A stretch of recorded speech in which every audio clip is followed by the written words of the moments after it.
Et il arriva, comme son âme s'en allait, car elle mourut, qu'elle appela son nom Ben-Oni, et son père l'appela Benjamin. Genèse 35, 18. Et il leva les yeux et vit Benjamin, son frère, fils de sa mère, et dit, « Est-ce là votre plus jeune frère dont vous m'avez parlé ?» Et il dit, « Dieu te fasse grâce, mon fils. » Et Joseph se hâta, car ses entrailles s'étaient émues envers son frère, et il cherchait où pleurer. Et il entra dans sa chambre, et y pleura. Genèse 43, 29, 30. Et Anne répondit et dit, « Non, mon Seigneur, je suis une femme qui a l'esprit accablé, je n'ai bu ni vin, ni boisson forte, mais je répandais mon âme devant l'Éternel. » Et il arriva que quand les jours furent révolus, Anne ayant conçu enfanta un fils. Elle appela son nom Samuel, car je l'ai demandé à l'Éternel. 1 Samuel 1, 15, 20. Et le jeune garçon Samuel servait l'Éternel devant Élie, et la parole de l'Éternel était rare en ces jours-là. La vision n'était pas répandue. Et il arriva en ce temps-là qu'Élie était couché en son lieu, car or, ses yeux commençaient à être troublés, il ne pouvait voir. Et la lampe de Dieu n'était pas encore éteinte, et Samuel était couché dans le temple de l'Éternel, qui était l'arche de Dieu. Et l'Éternel appela Samuel. Et il dit, « Me voici. » 1 Samuel 3, 1, 4. Il y a 3 choses à propos desquelles il nous est absolument nécessaire d'être clair et certain. Je les nomme brièvement avec concision, sans commentaire ni développement. La première est que Dieu n'abandonne jamais sa décision originelle d'amener son peuple à la plénitude spirituelle. La deuxième est que si son peuple en général s'éloigne de ses intentions, il suscite à la fois des instruments et des ministères afin de remettre cette intention en évidence, et autant que cela soit possible d'y ramener son peuple. Enfin, la troisième chose est que ces instruments et ministères ont une histoire particulière et singulière sous sa main. Ils sont d'une manière particulière gouvernés par le dessein pour lequel ils ont été suscités. Il y a 2 facteurs subsidiaires à ce propos. Le premier est que de tels instruments et ministères ne doivent pas se comparer ni se juger par rapport à d'autres critères et à d'autres ministères par rapport à ce que le Seigneur serait en train de faire. Ils ne devraient pas non plus être jugés par d'autres. Dieu s'occupe d'eux de façon particulière pour un but particulier. Ils ne sont pas nécessairement plus importants que d'autres, mais le fait est qu'ils sont appelés à une œuvre particulière. La seconde chose est que si l'œuvre de Dieu est corporative, le facteur corporatif dominera l'instrument qu'il suscite. C'est une chose importante à retenir. Cela veut dire que chaque personne qui se trouve individuellement sous l'influence de ce ministère et de son but sera gouvernée par la loi corporative.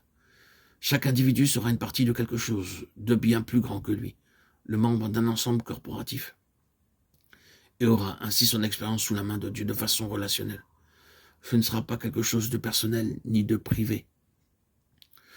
Je désire ardemment que vous vous souveniez de ceci et que vous vous y soumettiez. Pour l'instant, nous ne ferons rien de plus que de rechercher ce qui peut nous aider en considérant la vie de ces 2 hommes, Samuel et Benjamin, dont il a été question dans les passages que nous avons cités. Vous reconnaissez sans doute que Benjamin et Samuel ont des points communs. Premièrement, ils étaient tous 2 des fils particuliers. Benjamin était démarqué de ses frères, et comme nous le lisons, Joseph lui donnait une place spéciale, tout comme l'avait fait son père. Il avait une position relationnelle particulière envers son père et ses frères. Il en était de même pour Samuel, qui, en qualité de fils, était bien distinct et différent des autres. Nous ne faisons que remarquer ce fait, sans nous y attarder. La deuxième chose qui leur est commune est que leurs naissances ont été particulièrement laborieuses. Rachel mourut lors de la naissance de Benjamin et l'appela Ben-Oni, fils de ma peine, ou né de la peine. Et nous connaissons bien la détresse, la peine, l'épreuve et le labeur d'Anne pour obtenir Samuel. Tous les 2 procèdent d'un état de mort. Cela est parfaitement clair pour Benjamin. Rachel mourut et Benjamin vécut de sa mort. Il en est de même pour ce qui concerne Samuel. La mort était la condition, l'état d'Anne, qui ne faisait que refléter la condition spirituelle du peuple de Dieu. De cette tombe et de cette mort est né Samuel. Tous les 2 arrivèrent à un moment de déclin. L'époque de Benjamin se situe à une période où ses frères et toute la famille, excepté Joseph, étaient dans une condition des plus dégradées spirituellement. La vente de Joseph révèle la triste condition qui prévalait parmi les fils d'Israël dans leur comportement et leur mauvaise conduite. Nous savons dans quelles conditions se trouvait le peuple de Dieu au temps de Samuel. Cela n'a pas besoin d'être commenté. Ensuite, ils représentent tous les 2 un revirement dont ils furent l'objet. Benjamin fut l'élément déclencheur de ce revirement dans toute cette merveilleuse bascule. C'est par l'introduction de Benjamin le petit, que tout pivote. Les versets concernant cette histoire et rappelant l'arrivée des frères chez Joseph en Égypte et Joseph découvrant son plus jeune frère marquent le revirement. Considérez-le attentivement et combien cela aussi était vrai de Samuel. il provoque un revirement en Israël, car beaucoup de choses dépendaient de lui. Ceci paraît simple dans sa présentation, mais il est beaucoup moins lorsqu'il est vécu. Premièrement, un tel instrument doit débuter au commencement. Lorsque le Seigneur allait intervenir en ces temps-là, il ne le fit pas par un homme parvenu à maturité avec déjà une histoire. Il agit par Benjamin, le plus jeune. Vous pourriez l'appeler l'enfant parmi eux. Avec Samuel, il commença au tout début, à la naissance.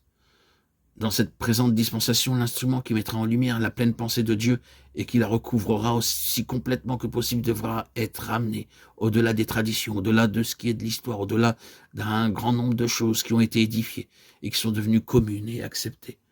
Cet instrument devra être ramené au commencement. Peut-être qu'un tel instrument a une vie chrétienne, une éducation chrétienne. Peut-être a-t-il aussi beaucoup de choses chrétiennes derrière lui. Mais il arrivera un moment de crise spirituelle où il semblera qu'il n'y avait rien du tout auparavant. C'est le commencement.